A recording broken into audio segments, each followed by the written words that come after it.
Bapak Ibu sekalian, selamat datang di dalam ibadah pertama pagi hari ini pukul 6. Mari saya dan kita berdiri bersama.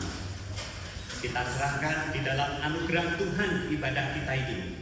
Sebab ibadah kita dilaksanakan di atas satu pengakuan bahwa pertolongan kepada kita adalah di dalam nama Tuhan yang menciptakan langit dan bumi, dan yang sekali-kali tidak pernah meninggalkan ciptaannya. Kiranya turun atas kita sekalian anugerah Tuhan Yesus dan persekutuan Roh Kudus. Amin. Silakan salam kanan kiri depan belakang. Shalom, kita berbakti bersama pagi hari ini oleh berkat Tuhan. Mari silakan duduk mengambil doa dulu.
Panggilan beribadah kita dari Ratapan pasal 3 ayat 22 dan 23. Tak berkesudahan kasih setia Tuhan, tak habis-habisnya rahmat-Nya, selalu baru tiap pagi, besar kesetiaan-Mu. Hari ini kita akan menyembah Allah yang memelihara kehidupan kita dan senantiasa hadir di dalam setiap keadaan. Bapak Ibu, mari kita berdiri bersama, kita ungkapkan pujian kita, kasih Tuhan tak berkesudahan, dan kita lanjut dengan pujian Ref besar setia.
setiap bangun pagi Tuhan, kami ingat akan kasih setia Tuhan yang selalu baru setiap pagi. Tuhan, kiranya kami tidak hanya take it for granted.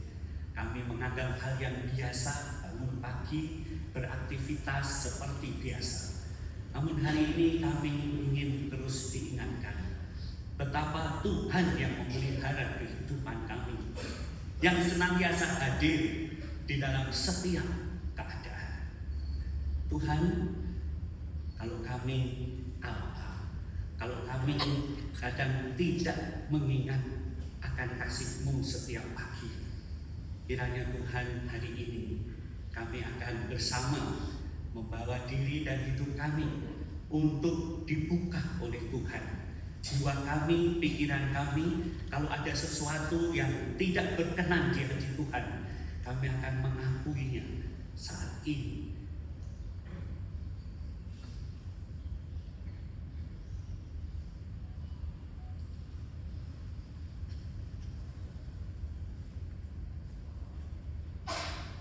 Terima kasih untuk setiap anugerah dan janji-Mu. Kalau kami mengaku dosa kami, Kau Allah yang setia dan adil dan yang berkuasa menyucikan kami dari dosa. Hari ini kami ingin menyerahkan ibadah kami sepenuhnya ke dalam berkat pimpinan Tuhan. Pembalasan kasih kami hari ini, kiranya Tuhan berkati menyampaikan pesan Tuhan secara khusus tema tentang iri hati yang kadang menjadi sang penghancur yang senyap, yang kami tidak memandang kepada Tuhan tapi melihat sekeliling kami orang lain, mereka yang rasanya lebih baik, lebih beruntung, lebih dalam semua. Tetapi Tuhan, kami ingin bahwa Tuhanlah yang memelihara hidup kami, yang menyediakan bagi kami. Demikian juga untuk gereja Tuhan di Rockhampton. Kiranya Tuhan beranugerah senantiasa untuk gereja yang di dalam berkat Tuhan berkenan kepada Tuhan dan menjadi berkat.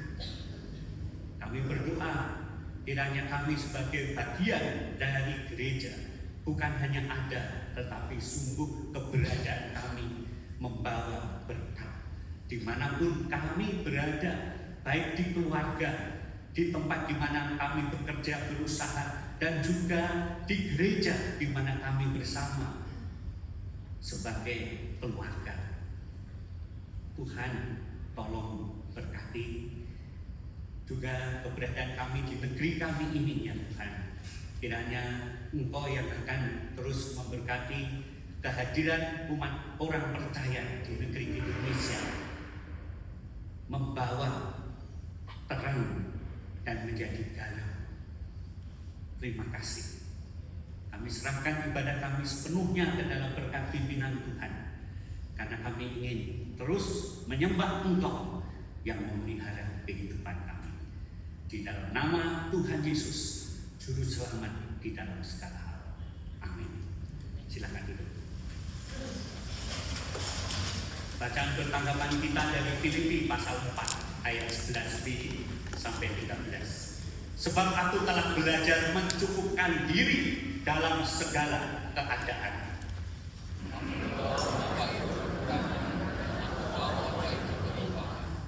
Dalam segala hal dan dalam segala perkara, tidak ada sesuatu yang merupakan rahasia bagiku, baik dalam hal kenyang maupun dalam hal kelaparan, baik dalam hal kelimpahan maupun dalam hal kekurangan. Bersama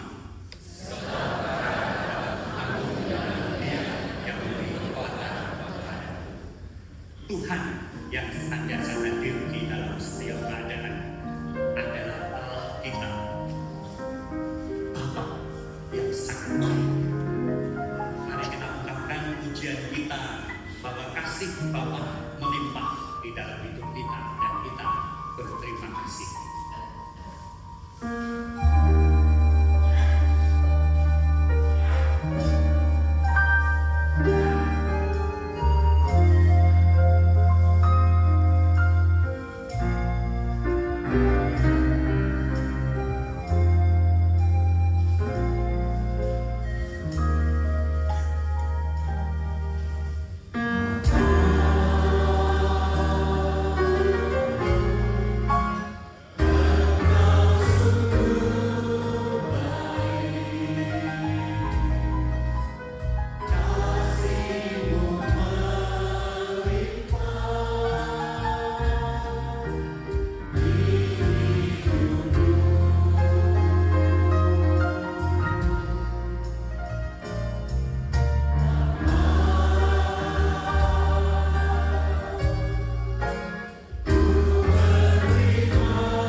pengakuan iman kita seturut dengan pengakuan iman rasuli. Aku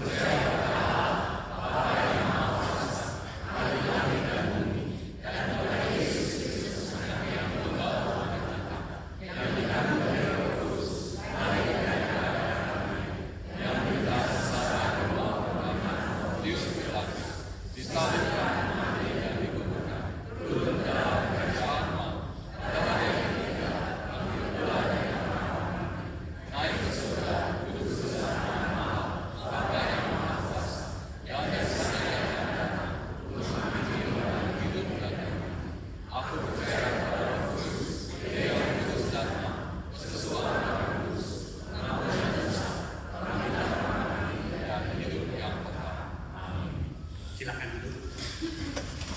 Mari kita siapkan pendengaran kita pada pemberitaan firman yang hari ini akan diberitakan oleh Pendeta Samuel Mayudi kepada lokasi kita, dan paduan suara akan mempersiapkan sebuah pujian.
Shalom, selamat pagi.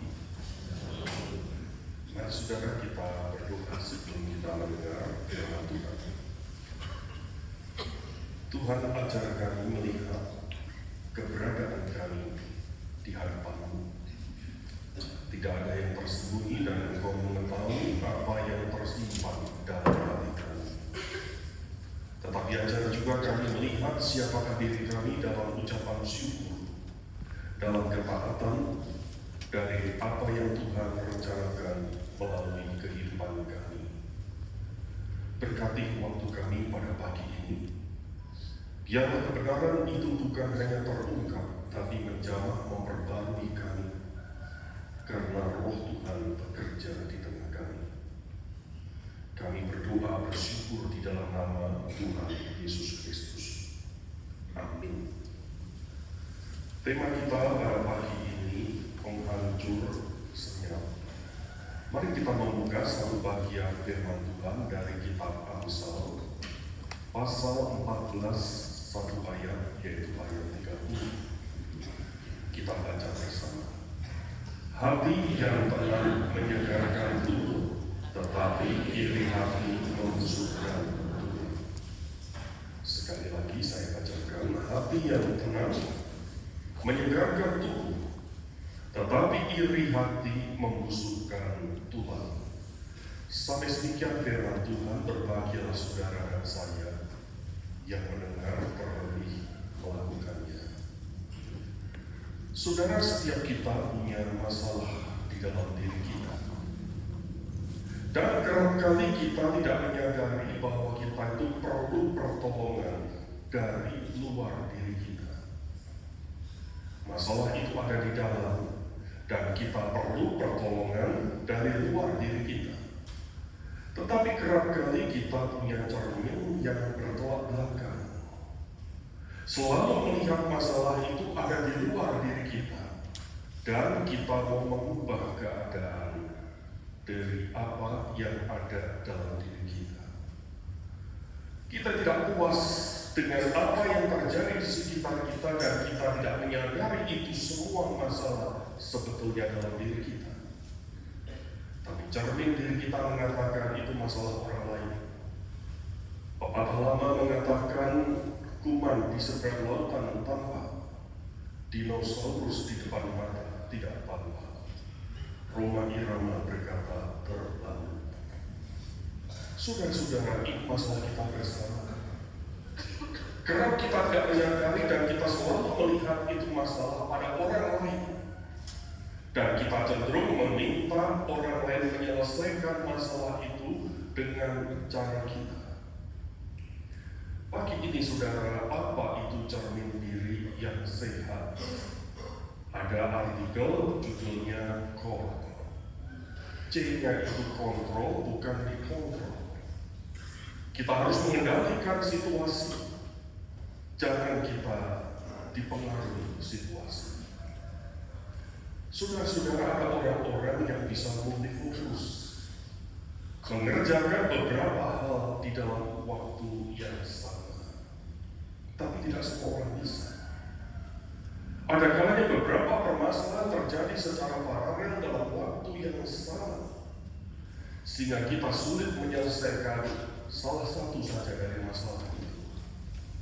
Maka kita perlu menyelesaikan satu persatu, dan ini yang disebut kita bisa mengontrol keadaan, bukan dikontrol keadaan. Saudara-saudara, suatu kali biasanya ketika saya mengemudikan mobil, ada telepon dari sekolah dari rekan-rekan pengajar. Maka penitanya dia itu sering kasih tahu ke saya, Bapak fokus nyetir, jangan membahas soal matematik sambil nyetir. Sejauh ini belum sampai terjadi kecelakaan, dan sejauh saya bisa menjawab, saya menjawab. Tetapi saudara, itu tidak gampang. Saya bukan mengatakan saya lebih dari orang lain. Tidak semua orang bisa multifokus. Satu fokus saja susah. Apalagi kalau masalah-masalah itu complicated. maka keadaan itu justru mengontrol diri kita. Lalu yang kedua adalah yaitu origin, akar masalah itu ada di mana. Mari kita objektif. Jika ada dalam diri kita benahi diri kita, bukan kita tuntut orang lain lebih dahulu. Lalu R-nya itu raise, jangan masalah satu itu merembet ke semua sendi kehidupan. Sehingga orang di sekitar merasa tidak nyaman dengan sikap tutur kata kita, karena sebetulnya mereka tidak punya masalah dengan kita, tapi jadilah masalah itu. Dan endurance, ketahanan menghadapi masalah. Saudara-saudara, kita semakin jauh dari core ini. Sebetulnya kita sedang mengalami akan krisis identitas.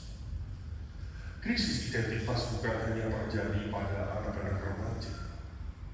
Pada setiap orang, bahkan kepada hamba Tuhan, bisa mengalami krisis identitas ini. Ini sebuah gambar yang simple. Orang mencoba mencari topi yang paling cocok. Dan ada sekian banyak topi, nampaknya semua sudah dicoba.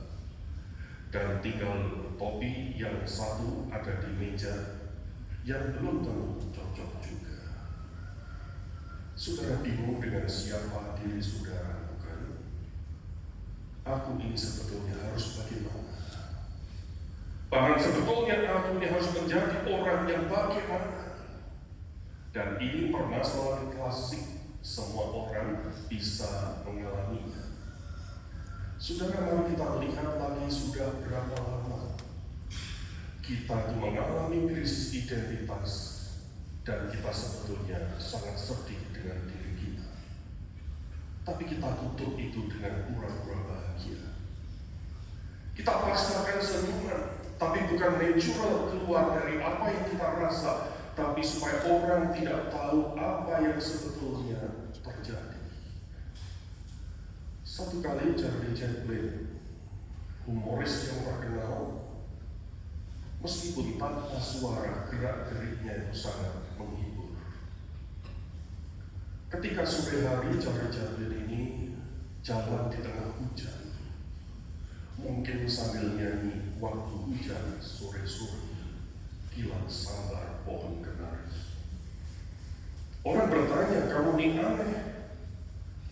Mengapa kamu jalan di tengah hujan yang begitu lebat tanpa payung, membiarkan dirimu kehujanan dan basah? Dengan tenang Charlie Chaplin menjawab, aku jalan di tengah hujan supaya ketika hujan itu menerpa wajahmu, maka air mata yang bercucuran itu tidak kelihatan dan orang tidak tahu apa yang sebetulnya aku rasakan. Semua orang tertawa, tapi sebetulnya dia merasakan siapakah yang mengerti dirinya. Dan sudah sekian lama dia hidup dalam kepura-puraan yang disebut bahagia. Saudara, setiap orang punya pemberontakan dengan dirinya sendiri.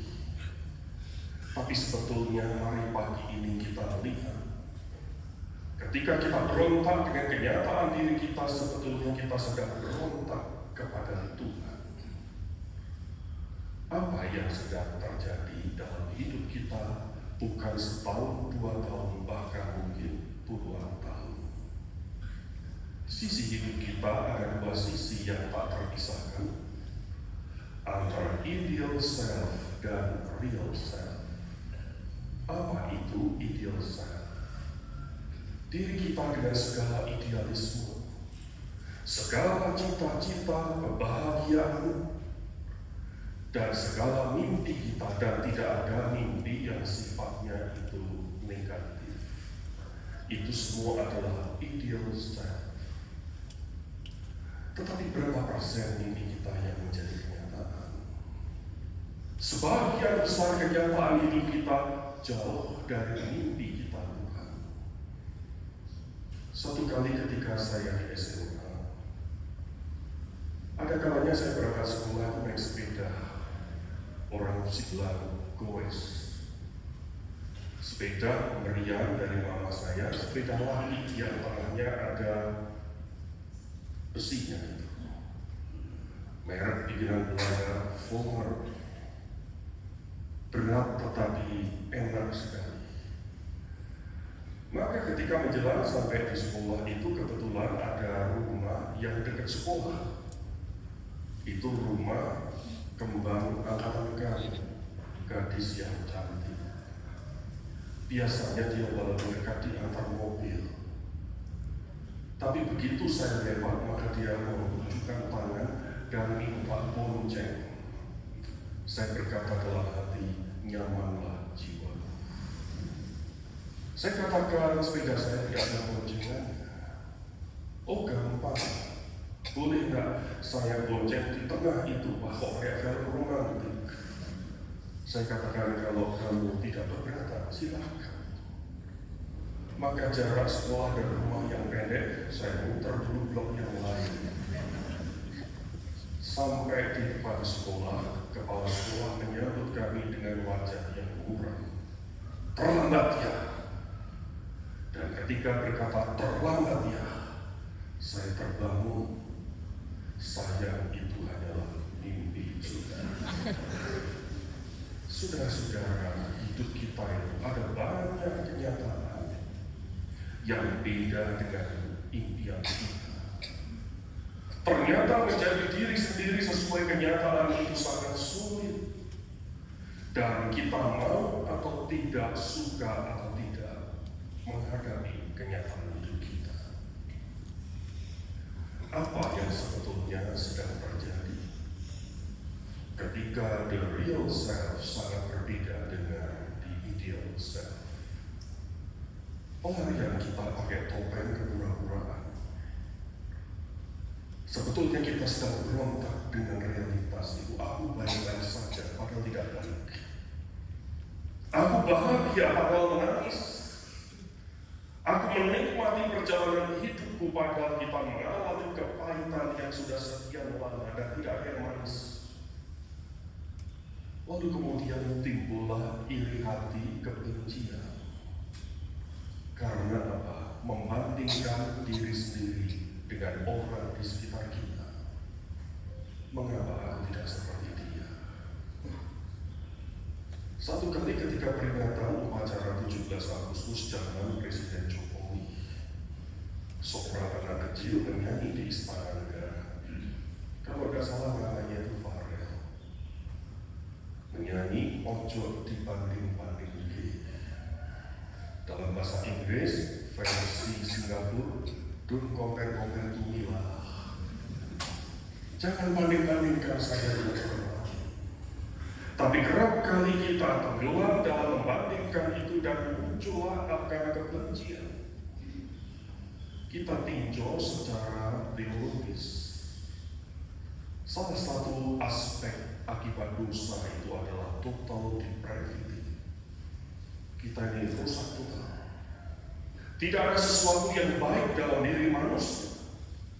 Dan kita semua sedang berontak kepada Tuhan. Dan salah satu ekspresi pemberontakan itu tidak pernah puas dengan pemeliharaan Allah. Tidak pernah ada ucapan syukur, tidak ada damai. Justru dia ada sukacita ketika tetangga sebelah mengalami kemalangan.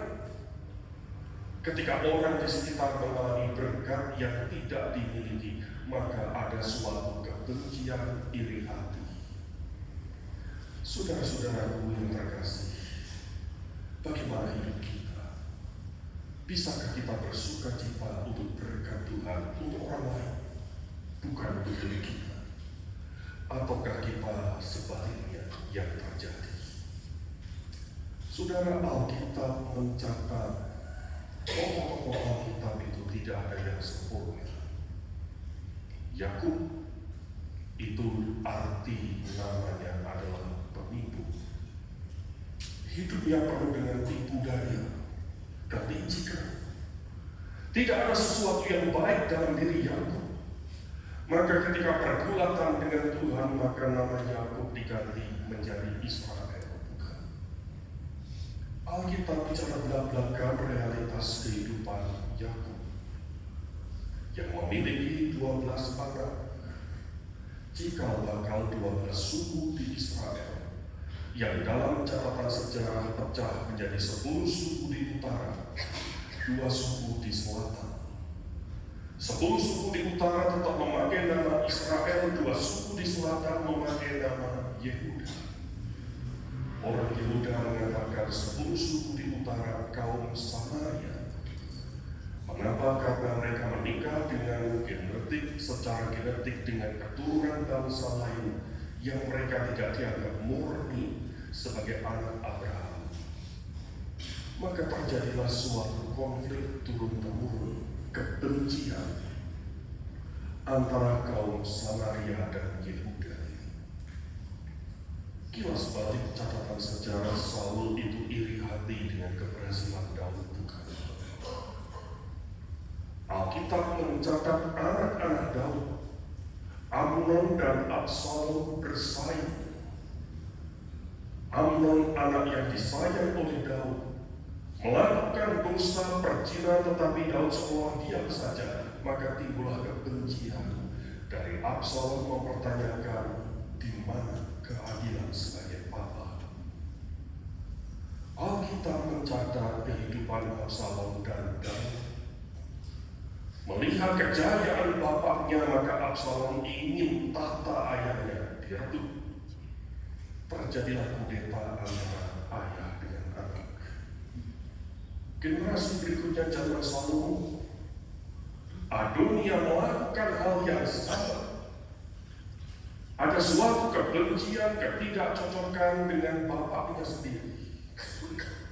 Lalu setelah keturunan Salomo zaman Yerobeam, Rehabeam, keduanya bersaing dan perpecahan Israel terjadi. Saudara, mari kita melihat efek iri hati tidak akan membangun. Dan efek iri hati itu meskipun senyap tetapi membawa kehancuran. Pelan tapi pasti.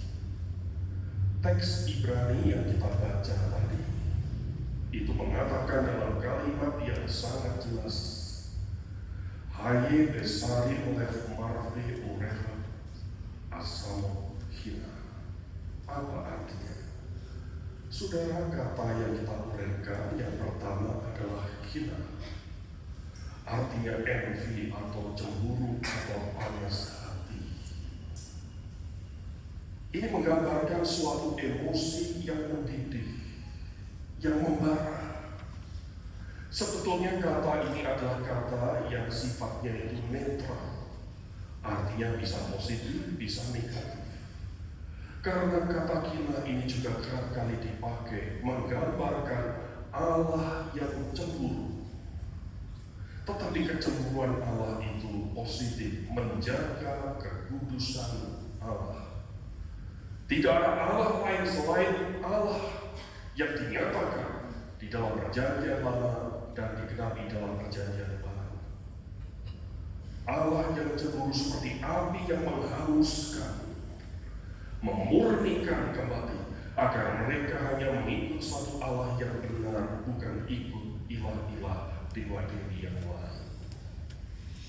Tetapi iri hati manusia, kata yang sama dipakai kina, tetapi artinya negatif dan merusak, bahkan menuju kepada kehancuran. Kata yang kedua itu adalah lev marve. Lev itu mungkin berkembang menjadi lever, artinya itu hati.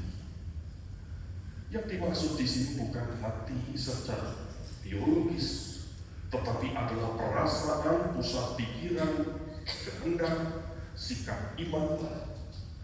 Sehingga pusat seluruh hidup manusia itu adalah hatinya. Sehingga bagian lain dalam kitab Amsal mengatakan, what man think in his heart, so is he. Apa yang manusia pikirkan dalam hatinya, itulah dirinya. Kata marpe atau dari akar kata Rafa, saudara pernah dengar mungkin Yehova Rafa, Allah yang menyembuhkan. atau sumber pemulihan. Jadi kalau kata Lev Marve adalah hati yang menyembuhkan, hati yang diperbarui yang membawa pemulihan, sehingga kita hidup kembali berdamai dengan Allah dan berdamai dengan sesama kita. Lalu antitesis dari kata ini adalah Rechav as-Samo. Diterjemahkan Rechav itu kebusukan atau pelapukan, menjelaskan proses pembusukan dari dalam, tidak terlihat tetapi menghancurkan. Dikaitkan dengan tulang, karena tulang dalam situasi kehidupan saat itu adalah lambang kekuatan. Saudara, satu tokoh yang saya kenal selain Superman yang kuat adalah Gatot Kaca, temannya Pendeta Yohanes Marsono. Disebutkan dalam bahasa Jawa, otot kawat balung besi, ototnya dari kawat, tulangnya dari besi. Superman kalah, Superman juga kalah, Supratman juga kalah. Saudara-saudara, karena tulang itu suatu lambang fondasi hidup. Jadi kalau tulang itu rapuh, kata dunia medik osteoporosis, maka hidup itu akan menjadi runtuh, tidak ada penopang sama sekali. Jadi iri hati membusukkan tulang. Kalimatnya sangat simpel tapi dalam. Karena dari iri hati bisa merusak seluruh kehidupan, reputasi diri kita sendiri. Apa akibat iri hati, saudara? Iri hati itu pasti merusak diri kita yang pertama. Dikembangkan ketika tidur dengan halusinasi, akhirnya menjadi delusi. Maka muncullah kebencian yang sulit sekali diubah. Menyadarkan orang yang delusi sangat sulit. Tidak cukup waktu sehari dua hari, mungkin ketika diberitahu malah marah dengan kita karena merasa dirinya tidak bersalah, merasa yang terjadi masalah di luar dirinya, bukan aku, orang lain. Saudara-saudara yang terkasih, iri hati itu bahkan bisa membawa perpecahan di rumah Tuhan. Ada banyak gereja besar pecah. Pecahannya bukan semakin besar tapi semakin hancur. Dalam sejarah gereja dicatat perpecahan skisma gereja oleh karena pemimpin satu sama lain adu rohani yang sama sekali tidak rohani tapi rohana. Tinggal ditambahin nana, jadilah dana rohani. Saudara-saudaraku yang terkasih, hati-hati. Kita semua manusia berdosa, total depravity. Sebetulnya lebih jauh iri hati adalah tuduhan kepada Allah. Kenapa Tuhan tidak adil membagi karunia-Nya sehingga diri kita kehilangan damai sejahtera? Mari kita ingat dalam kemajemukan tubuh Kristus. Tidak semua orang menjadi tangan, tidak semua orang menjadi kaki.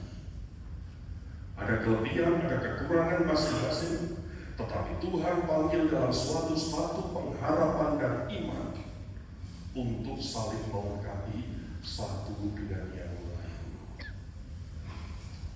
Saudara, saya tahu tidak lemah saya. Katakanlah secara teori otak kiri dan otak kanan. Otak kiri logika, otak kanan itu arah. Saya kuat di otak kiri tetapi di otak kanan lemah. Sehingga sentuhan seni dan lain sebagainya, maafkan, banyak orang lebih baik dari saya.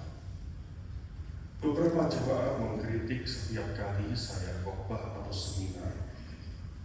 Kenapa background PowerPoint-nya selalu ini?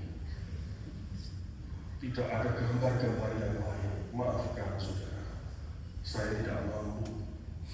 Saya coba ganti malah jelek menurut saya. Sudahlah, jangan neko-neko. Yang penting siratnya, isinya. Tetapi ada orang yang kreatif, saudara. Andai saya masuk arsitek, pasti delivery order saya. Karena perlu sentuhan hitam. Ketika di seminari memainkan musik, saya ditanya oleh pendeta Timotius Istanto, saya cuma bisa main satu alat musik, yaitu angklung. Karena satu orang satu not, kalau nggak bisa kebangetan. Paduan suara, saya tidak akan sejago Bapak Ibu di belakang saya. Satu saya tahu itu do, dua itu re, gitu aja kok repot. Tapi nadanya bisa persis itu selalu salah. Dan tiap kali latihan kur begitu salah, pelatih kur itu pasti pertama melirik saya yang dulu dan polos itu. Begitu keliru saya langsung angkat tangan. Kali ini bukan saya, sungguh mati sebelah saya itu. Batuknya pun fals. Saudara, mari kita lihat keunikan yang Tuhan berikan. Kita tidak perlu menjadi orang lain. Kita perlu belajar dari orang lain. Tetapi Tuhan punya rencana sesuai dengan kehendaknya. Untuk apa yang Tuhan titipkan, yang diberi banyak, dituntut banyak, yang diberi sedikit, dituntut sedikit. Saudara-saudara, mari kita melihat bagaimana rencana Tuhan di dalam kehidupan setiap kita. Apa langkah konkret kita pada pagi ini? Yang pertama, mari kita mengakui kita masih punya iri hati. Dan tanpa kita sadari kita tenggelam dalam pembenaran akan diri sendiri.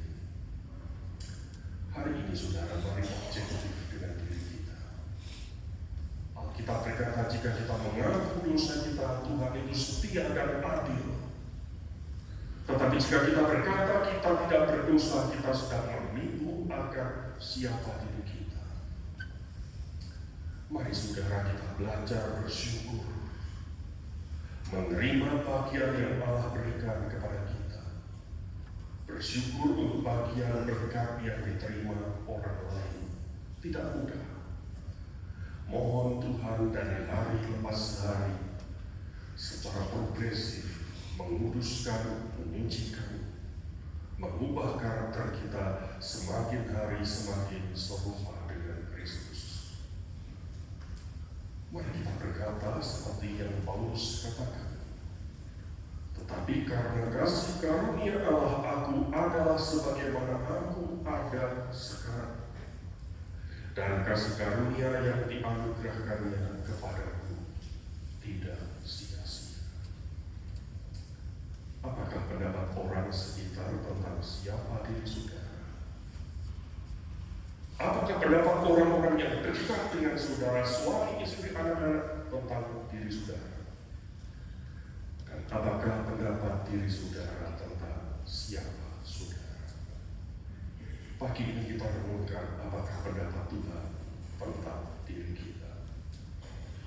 Tuhan menghargai setiap saudara dengan segala luka hidup, kepahitan yang belum beres sampai hari ini. Mari kita membuka hati. Tuhan, perbaikilah aku. Maukah saudara? Mari kita tunduk kepala, kita berdoa, kita berdoa. Inilah kami ya Tuhan, termasuk hamba-Mu. Ada banyak kelemahan dalam hidup kami, bahkan luka hati yang hari ini belum selesai. Biar kami tenang di hadapan-Mu dan mohon, Tuhan, ini aku, jamah sembuhkan aku, dan aku mau mengaku segala dosa-dosa.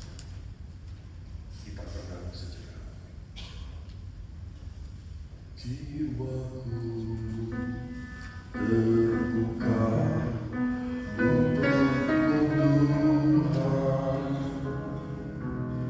selidiki, nyatakan segala perkara,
Tuhan melawat kami, Tuhan juga menjaga kami, dan ampunilah kami yang tidak berdaya, dengan diri kami sendiri yang penuh dengan pemberontakan.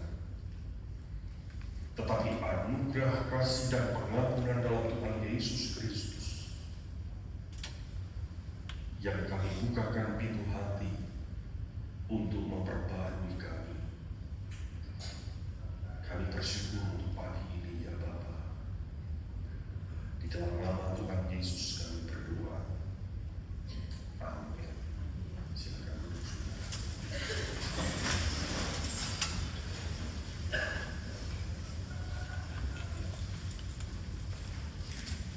Terima kasih Pendeta Samuel Wahyudi terus membawa kita di dalam anugerah Tuhan bertumbuh bersama. Dan hari ini secara khusus tema yang kita akui di dalam hidup kita membutuhkan anugerah Tuhan. Bapak Ibu Saudara, mari kita siapkan pemberian kita melalui persembahan satu amplop yang hari ini di kantong merah, tapi juga scan QR ada di depan di bangku Bapak Ibu sekalian. Silakan. Juga di situ ada scan tulis untuk pembangunan, untuk fisik di bagian area-area gereja kita. Dan hari ini tadi juga dibagikan ada persembahan syukur tahunan. Kita bersama menyambut Imlek. Dan itu juga bisa di scan QR dan juga bisa masuk di dalam amplop yang dibagikan. Mari kita ungkapkan dengan penuh syukur kita dengan pujian hitung berkah-Mu.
Setiap pemberian yang baik datangnya dari Tuhan, Allah yang sempurna, Bapa yang tiada bayangan di dalam ungkapan kepada anak-anaknya yang terus berusaha bekerja, namun berkat itu dari Tuhan sumbernya.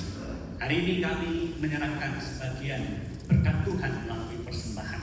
Kiranya Engkau memberkati gereja kami di dalam mengelola keuangan, bagi hormat kemuliaan nama-Mu, bagi pembangunan tubuh Kristus. Dan kami lanjut dengan semua yang Tuhan sudah sediakan di dalam karya kami.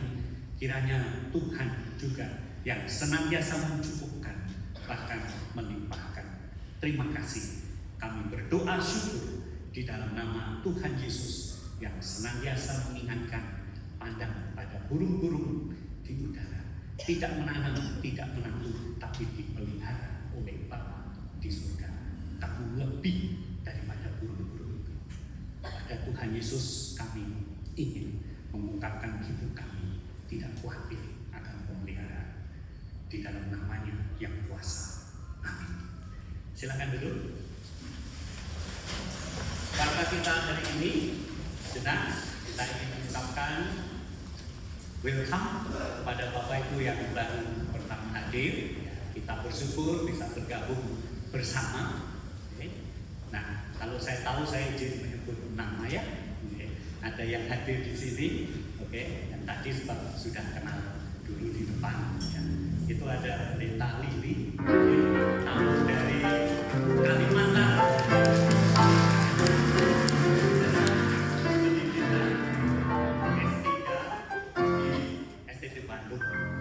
Ini pendeta dan pendidik. Saya kira akan sejalan dengan Bapak Pembala kita juga ini kan, pendeta dan pendidik. Sangat concern dengan pendidikan. Ada lagi Bapak Ibu Saudara, ya kalau rekan pengurus juga bisa menandai ya yang hadir pertama bersama kita. Nah, mohon kalau nanti bisa ya kita dikenalkan ya dan mengenal. Berikut kita akan siapkan doakan untuk kebaktian minggu depan. Kalau hari ini tadi memang iri hati, minggu depan apati. Baik kebaktian pertama jam 6, jam 8, dan juga jam 4:30 sore. Kemudian untuk doa Rabu minggu ini jam 5 dalam bahasa Mandarin ya, diterjemahkan Indonesia atau Dwi bahasa. Lalu juga malam ada doa via Zoom ya, dalam rangka mempersiapkan juga kita menyongsong tahun baru Imlek ya. Ini ada tentang bicara tantangan Injil dan situasi di China. Kemudian juga hari Sabtu ini adalah Sabtu kedua. Setiap bulan Sabtu kedua ada doa pagi diundangkan kepada segenap jemaat di aula bawah pukul 7, 1 jam saja, 7 sampai 8. Dan temanya adalah doa dan keberuntungan ya, bersama penginjil Yohana Susanto. Kemudian kita juga ingatkan kepada keluarga, Bapak Ibu, ada yang punya putra putri, yang juga yang hadir, yang sedang mempersiapkan pernikahan. Kita ada kelas katekisasi pranikah yang akan dimulai hari Sabtu 21 Februari. Ya, itu langsung dipimpin oleh Bapak Gembala Donasi. Ya, ini Puling Bandung, jadi serentak bersama dan juga satu lagi di Cornerstone. Kemudian ada juga ini karena setiap jiwa berharga, ini ada gratis ya, konsultasi dari SEMA Mental Health, satu kesempatan bagi kita yang tadi Pendeta ingatkan, kita kadang butuh bantuan dari luar tentang diri kita, dan gereja kita memiliki center ini, dan ini dibuka untuk jemaat konsultasi gratis ya. Silakan, itu ada sesi konseling 2 kali ya. Nah, kita mohonkan ya ini kepada setiap kita yang perlu juga kesempatan seperti ini bisa diambil konseling anak dewasa.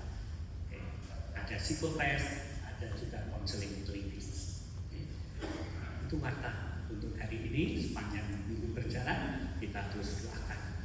Mari kita berdiri bersama, kita tinggalkan selesai ibadah dan juga ministry dan food ministry ya. Kita berbagian dari jemaat untuk jemaat.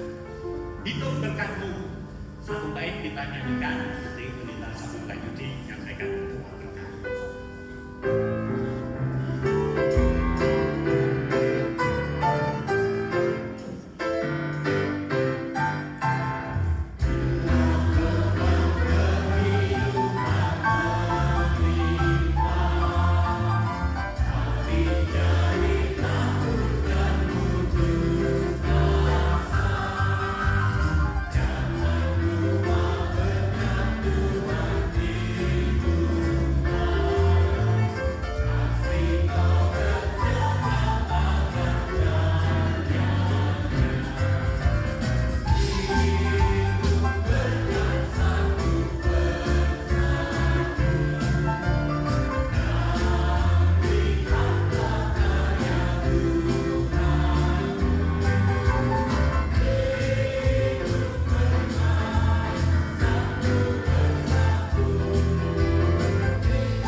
sayang Allah Bapa, anugerah dalam Tuhan Yesus Kristus, pimpinan penyertaan Tuhan dari Roh Kudus Tuhan, menyertai saudara sekalian mulai sekarang sampai selama-lamanya. Amin.